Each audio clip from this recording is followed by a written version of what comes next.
For 27 consecutive mornings, a man engaged in a profound silent vigil, occupying the same space at the identical time. His routine conspicuously lacked the modern accoutrements of productivity: no smartphone, no affirming playlists, no visual manifestation boards. He simply gazed into the void, a subtle smile gracing his lips. His inner circle perceived this stillness as a decline in his competitive edge, while his mentors harbored anxieties about his potential stagnation. Yet, on the 28th day, an extraordinary confluence of events unfolded. 3 long-cherished opportunities, entirely unsought and uninitiated, materialized effortlessly in his digital inbox. Their arrival seemed serendipitous, almost impossibly smooth. However, was it truly random? Unbeknownst to observers, those 27 days were not idle. This man was engaged in a meticulous internal recalibration, systematically dismantling the very energetic frequencies that had obstructed his desired flow for years. He was consciously detaching from the pervasive, doing identity, the ingrained belief that relentless action equates to inherent worth, and that intensified effort guarantees swifter outcomes. He had ceased performing for the universe. Instead, he was finally attuned to its subtle whispers.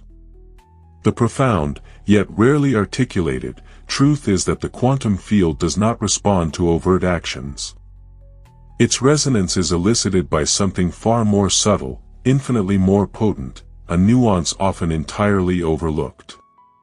This fundamental misunderstanding is precisely why many experience burnout, replay unfulfilling life patterns, and, despite meticulously executing all the right steps, remain profoundly disconnected, unfulfilled, and unacknowledged by the cosmos. They are fluent in the lexicon of exertion, yet the universe communicates solely through the language of frequency. The crux of this lies in the type of frequency. It is the unfiltered signal of one's authentic self when unobserved, unburdened by the compulsion to manifest, script desires, or search for external validations. This precise state is when the universe genuinely listens. In the realm of quantum physics, this is not ethereal mysticism, it is demonstrably termed coherence. The human body functions as an intricate transmitter, its thoughts imbued with electric potential, its heart radiating magnetic force. Together, these components forge a unique vibrational signature, an energetic ID, that continuously broadcasts to the field. This broadcast conveys not wishes or words, but one's intrinsic state. Herein lies the disquieting paradox: one can meticulously execute every prescribed action while unconsciously emitting a counter-frequency of, "it's not working."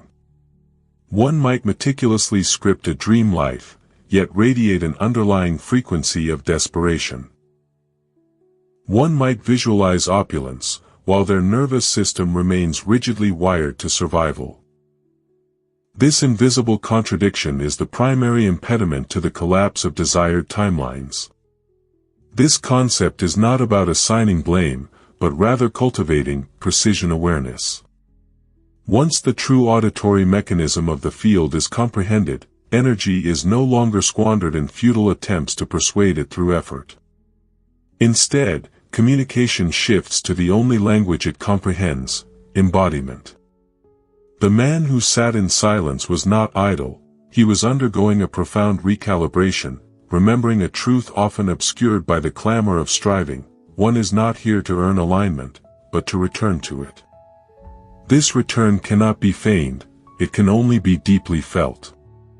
The irony is profound. Many attempt manifestation using a lexicon the quantum field simply doesn't recognize: words, strategies, relentless hustle, rigid rituals. Yet, the field is not logical, it is vibrational. It does not decode actions, it deciphers the underlying energy from which those actions emanate. Therefore, a critical question arises: if all external effort were to cease today, would one's intrinsic energetic magnetism still be potent enough to draw their desired future into being?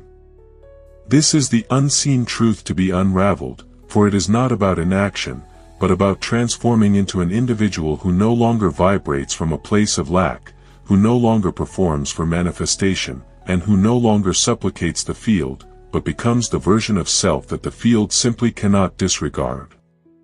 By internalizing this wisdom, the mystery of unmanifested desires dissolves, replaced by a clear understanding of one's emitted signal and the precise means to transmute it from dissonance into harmony.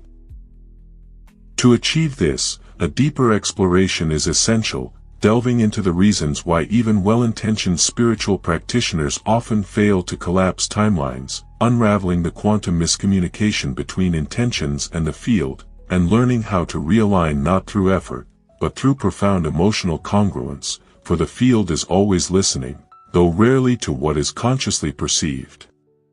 Perhaps a familiar sensation, an external landscape of perfection, meticulous execution, sharp focus, organization, even optimism, yet an internal discord, a subterranean tension, a quiet resistance, as if the very body remains unconvinced. This precisely is the moment the quantum field attunes itself, not to spoken words or meticulously laid plans, but to the unconscious, visceral, energetic transmission. This is the pivotal point where understanding crystallizes or coherence fragments. The prevailing misconception is that the universe operates like a benevolent parent, rewarding diligence, obedience, and discipline. However, the quantum field is neither parental nor moral, it is mathematical. It computes coherence, reflecting resonance. It responds solely to the signal, not the strategy, and that signal is perpetually now. In the intersection of neuroscience and quantum biology, this phenomenon is termed state-dependent encoding. The body intrinsically stores memories and expectations, shaped by the emotionally repeated frequencies one has embodied.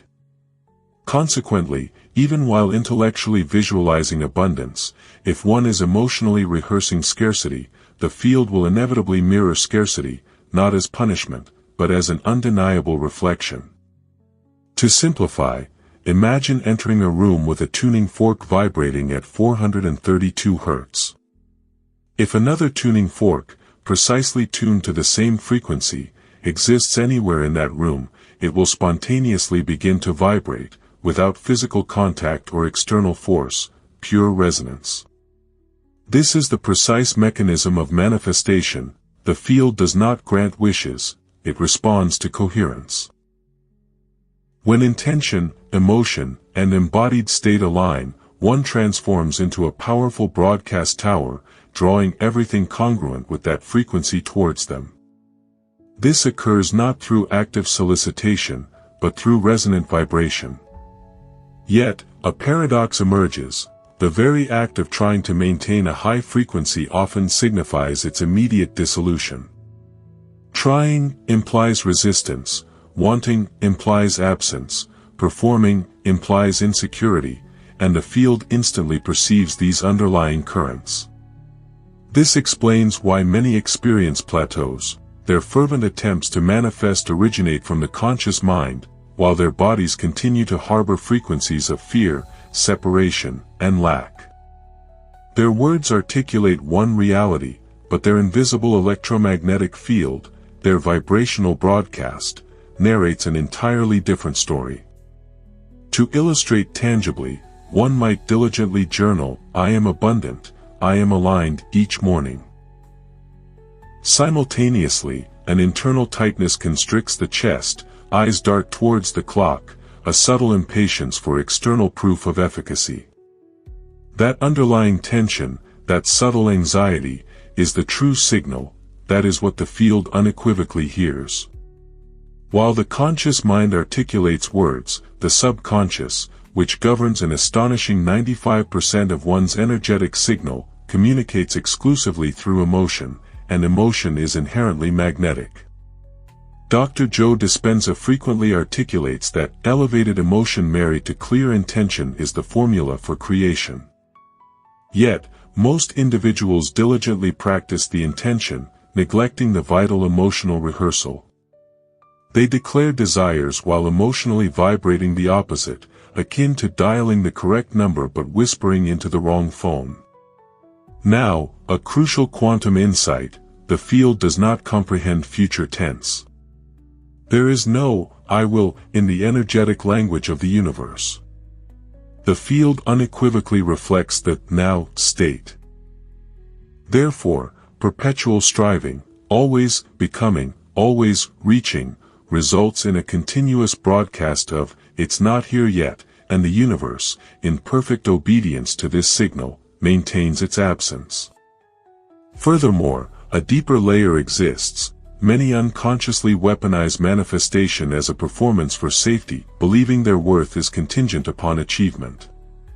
This leads them to chase results in order to feel okay, unaware that this very pursuit radiates an underlying frequency of lack. This is the insidious trap. The quantum field does not respond to effort, it responds to one's energetic posture. If that posture is built upon trying, grasping, or earning, it inadvertently repels what is desired. The solution, therefore, is a fundamental shift, from performer to broadcaster. Cease proving, begin transmitting. Cease acting as if, begin embodying as is. The most potent manifester is not the one who possesses the most tools, but the one who requires the fewest, for their frequency speaks louder than their actions, and their inherent coherence causes timelines to effortlessly collapse. The universe simply cannot resist. Moving forward, the profound connection between identity and manifestation becomes paramount. One's self-concept, the emotional blueprint carried within, is, in fact, the primary code the field responds to. The journey then becomes a gentle dissolution of the identity that persistently broadcasts struggle, even when intentions are pure. Because once the signal is transmuted, the field has no alternative but to mirror it. A profound question, rarely contemplated: who are you before you initiate any act of manifestation? Not what you desire, not what you visualize, but the unconscious, often invisible, identity you have assumed for yourself. This identity serves as the fundamental source code to which the quantum field responds, overriding dreams, affirmations, and even conscious desires. It is the energetic assumption of self that permeates every space, every ritual, every breath. Here, manifestation transcends mere magic and transforms into an intricate energetic architecture. One's frequency is not forged during vision board sessions. It is meticulously constructed within the nervous system, woven into the narratives repeatedly rehearsed, embedded within emotional cycles, and ingrained in the subconscious expectation of how life will respond, even before it does. This profound construct is one's vibrational identity, and it possesses a power far surpassing any technique. Consider this illustration. One might rise at 5 a.m., light candles, meditate for 45 minutes, and repeat, "I am abundant," 108 times. Yet, if the body simultaneously carries the deeply embedded identity of one who has experienced rejection, who has had to tirelessly hustle for love, who has never felt secure in being seen, the emitted signal will be coded with contraction, not coherence. All actions will emanate from an identity still striving to become, rather than one that already is. This is the subtle saboteur of manifestation, an identity intrinsically wired for effort attempting to communicate in the language of ease. The field, perceiving only vibration, cannot decipher this inherent contradiction. It invariably reflects one's being, not one's doing. What, then, sculpts this identity? From a quantum perspective, identity transcends mere psychology. It is profoundly vibrational. Every thought, especially when infused with elevated or repetitious emotion, establishes a neurochemical loop. Over time, this loop becomes deeply familiar, and the brain, in its relentless pursuit of efficiency, defaults to the known. This process creates what Dr. Dispenza refers to as the familiar past, a state where one's future is merely an unconscious repetition of their past. However, identity is not confined to the mind, it is profoundly embodied, somatic. It resides in the cadence of one's breath, in their posture, in the subtle muscle contractions that occur when their name is spoken. The body intrinsically remembers past states of being. Unless this loop is consciously interrupted, one manifests not their conscious desires, but the patterns they are accustomed to being. This is precisely why ostensibly high vibration practices sometimes lose their efficacy, not due to inherent flaws, but because they are being executed from an antiquated identity. It is akin to attempting to install new software on a device still running an obsolete operating system. The signal glitches, the system refuses the command. So, how does one initiate this transformative shift?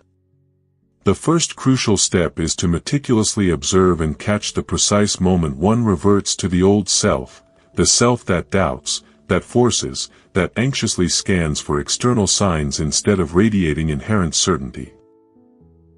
Most individuals remain unaware of this subtle, yet pivotal, energetic shift. It manifests in fleeting expressions, a sigh, a subtle contraction, a moment of hesitation. These micro-expressions are potent signals, revealing clues that one has re-entered an identity no longer supported by the field. Here lies the profound paradox: one's desired new timeline cannot attach itself to an old, outdated self. The quantum field inherently understands this, which is why it resists delivering novel outcomes to those still embodying expired identities. This is not a punitive measure, it is an act of preservation. The field prioritizes coherence. The solution, then, is not to alter identity through forceful imposition of new beliefs. Instead, one becomes a new person by consistently embodying a new frequency, until it ceases to be an act and becomes an inherent state of being.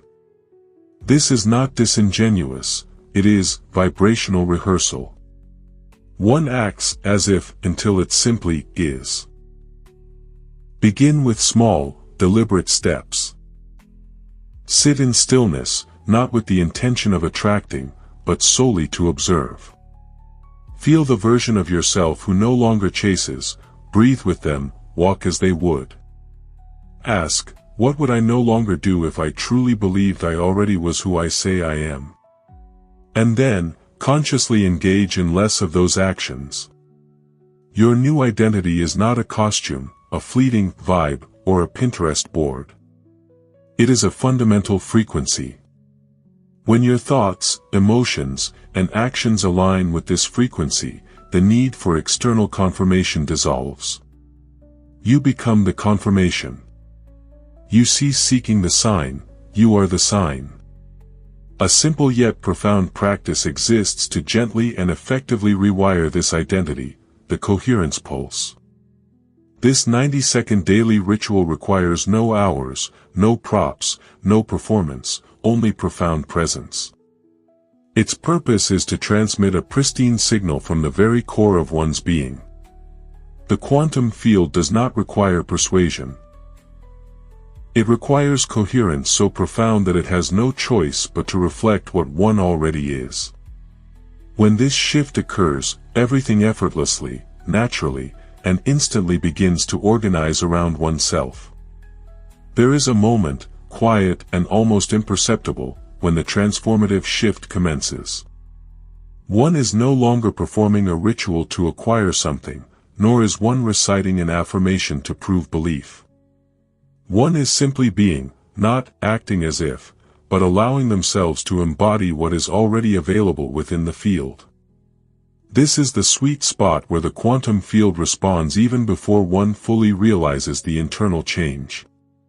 This profound shift does not necessitate hours or a meticulously crafted script. It begins with a single, clean, honest, and emotionally congruent transmission, the coherence pulse. This 90-second practice meticulously realigns one's identity signal to perfectly match their chosen timeline. The practice begins immediately upon waking, before reaching for a phone, before scrolling through feeds, before consuming the residue of the past through messages or headlines. One simply sits, eyes open or closed, the state of the eyes being inconsequential. What matters is this: one transmits before one receives. A deep breath is taken. On the exhale, visualize the chest expanding not merely with air, but with a palpable signal. This is not just breathing, it is sending. Now, select 3 words, not mere affirmations, but the very frequencies one desires to embody. These are not things to acquire, but states of being to choose. Examples include certain, open, magnetic, or peaceful, worthy, complete. Whisper these words, deeply feel them, allowing the entire body to align with their essence. Then, visualize these frequencies radiating outwards like a powerful pulse, not in supplication, not in hopeful longing, but with an inherent knowing. There is no asking, no convincing. There is simply the resolute statement, this is who I am today. This is the signal I am sending. This is the version of me the field will meet. Herein lies the pivotal shift. Most individuals complete a ritual only to revert to their old self, performing alignment before defaulting back to contraction. However, with this coherence pulse, a new identity is firmly anchored before the external world dictates who one is. One sets the tone, one transmits the code. What follows is subtle yet profoundly real: posture subtly shifts, breath deepens, decisions become clearer. One can say no without guilt and yes without fear, because one is no longer reacting to the old field, the one constructed by past frequencies. Instead, one is now navigating a field meticulously co-created moment by moment, not through chasing, but by becoming the signal it could not possibly ignore. This is the true magic. The invitation is clear: commit to this practice for 7 consecutive mornings. Before any other person's energy impinges upon yours, allow this to be your broadcast. To deepen this anchoring, mark this moment now, allowing your future self to acknowledge the fundamental shift in your signal. Comment below, I am the signal. This is not an attempt to manifest faster, but a profound understanding that the field never required effort, it required coherence. As one begins to live from this state of coherence throughout the day, the journey continues. The challenge then becomes maintaining this alignment amidst real-world triggers, conversations, decisions, doubts, and distractions. The strategy is not to fight these external forces, but to cultivate an immunity to their disorienting frequencies. For when one ceases to chase, timelines begin to collapse. The signal has been transmitted, the field pulsed with coherence. For a brief period, perhaps 5 minutes, perhaps an hour, everything feels lighter, clearer, synchronized. But then, an external catalyst intervenes. A message ignites doubt, a delay tempts anxiety, an old situation pulls one back into the self already consciously outgrown. This is the true test, not of willpower, but of energetic stability. The quantum field does not test to punish, it reflects, revealing precisely where the broadcast is faltering. This is the juncture where most individuals unconsciously revert to their old timelines, not because they failed, but because their frequency was not anchored deeply enough to withstand resistance. Yet, what if holding this state did not require forceful exertion? What if alignment was less about rigid discipline and more about profound remembrance? The truth is, one does not need to actively battle old patterns, one merely needs to become increasingly consistent in transmitting the signal of the new self. One's frequency is meticulously maintained through subtle, unspoken agreements made with oneself throughout the day, micro-decisions, nuanced responses, emotional signatures. The common perception is that manifestation revolves around monumental shifts, quantum leaps, sudden awakenings, dramatic breakthroughs. In reality, timelines shift when the myriad of tiny, daily choices cease to contradict one's new identity.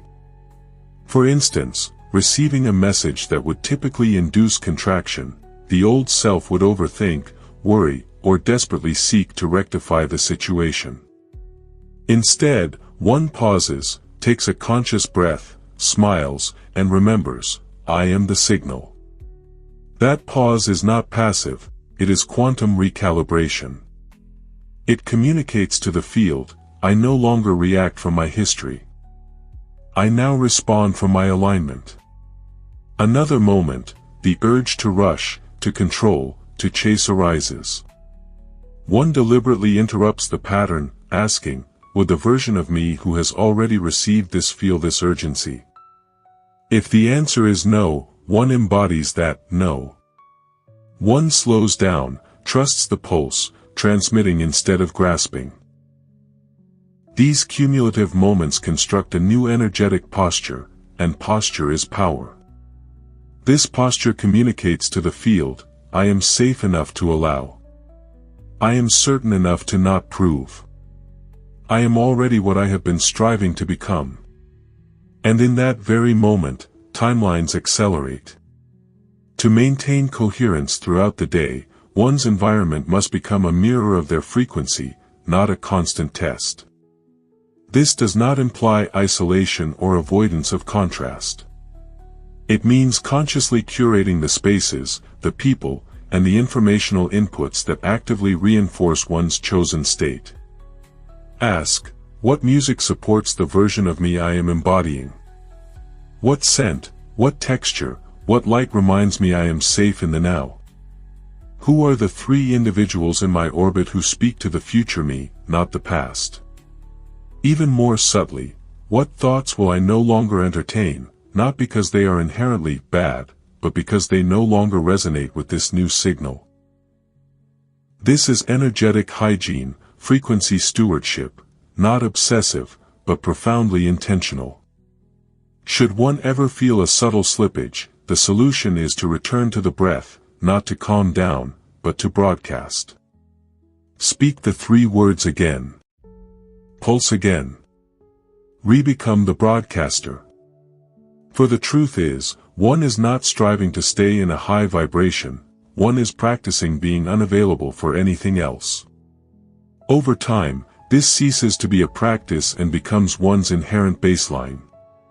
One becomes emotionally immune to chaos, not numb, but deeply anchored, not robotic, but sovereign.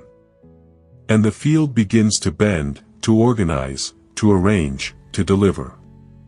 Not because one pushed harder, but because one remained still where they once flinched, open where they once braced, and certain where they once questioned. This is the true catalyst for timeline shifts. The final truth emerges.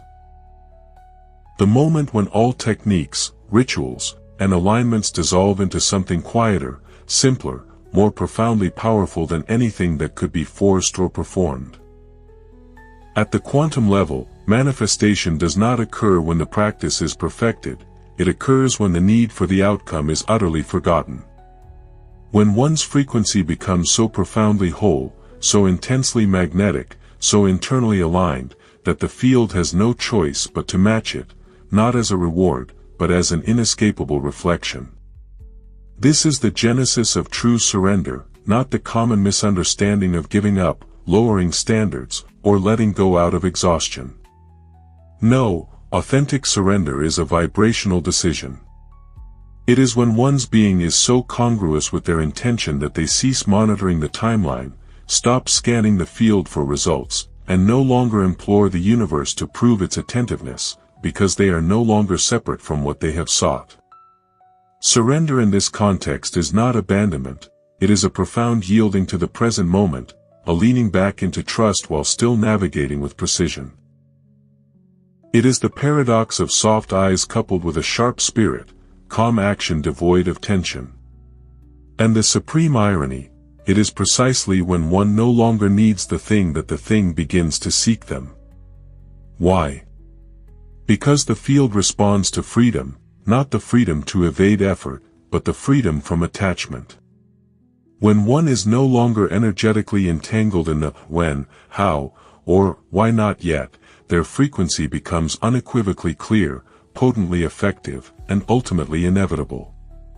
This is what Neville Goddard termed living in the wish fulfilled, not waiting, not hoping, not chasing, but embodying, in the present moment, the version of oneself who no longer asks, because they are the vibration of it. In that precise instant, time collapses. Synchronicities align, doors swing open, calls arrive, people remember, ideas surge, and none of it feels like active doing because, in truth, it wasn't. It was becoming. This is the quintessential difference between performance and power, between force and flow, between futile trying and potent transmitting.